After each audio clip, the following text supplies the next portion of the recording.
ne tara bara domina na ne matoro nan taraso bite nyaga mbabo gandala bisinai.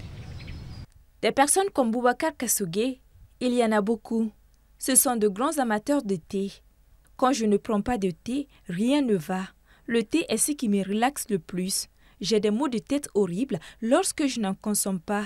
Ce sont là quelques affirmations recueillies auprès de la population. Mais tant que ne m'a mis jolde barake. Dondola nebe ken flado. Dondola ne tara bara domina na ne matoro nan taraso bite nyaga mbabo gandala bisinai. Ne te mi ne rebe farsogo yere manga me abi segen e bonera quoi. Ima abi segen bonera donc o yere le ntugu ala ko sebe. Bon atin kele. Ane dumun ngamba mi al ne ko be na ni premier soron ba mi. Sogo ma muso ba sigin ba mi fana. Mbami yoro emmi sen fe kata do mako ka chaw ba fo te mona olu te considérer mais yere bi se ka musiki clé ko 3 fois na ami kuma sera na ma soro abene fara fa abe jouer kan donné mais une fois que ni ye clé flane sabako la o fait obembla.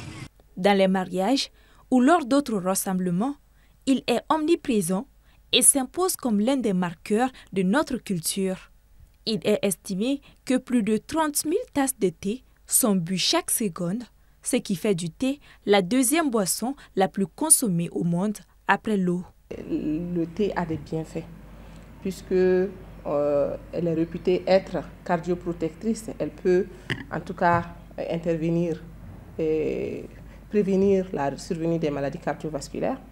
Beaucoup de nos parents du Nord ont des problèmes de vue. D'accord? Donc elle peut prévenir, en tout cas, elle est riche en vitamine A, donc prévient la cécité.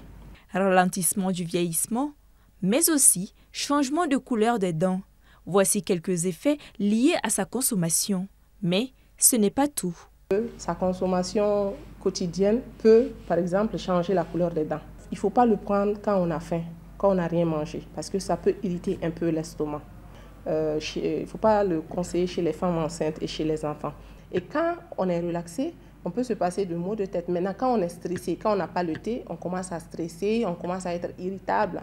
Et ça peut se manifester par des maux de tête, par des sautes d'humeur. Pour notre spécialiste, le meilleur thé est celui infusé et non bouilli. Elle recommande également aux consommateurs de se brosser les dents après chaque consommation, de ne pas en prendre à jeun, ni pendant les repas. La dose quotidienne conseillée ne devrait pas dépasser un demi-litre, soit 3 à 4 tasses par jour.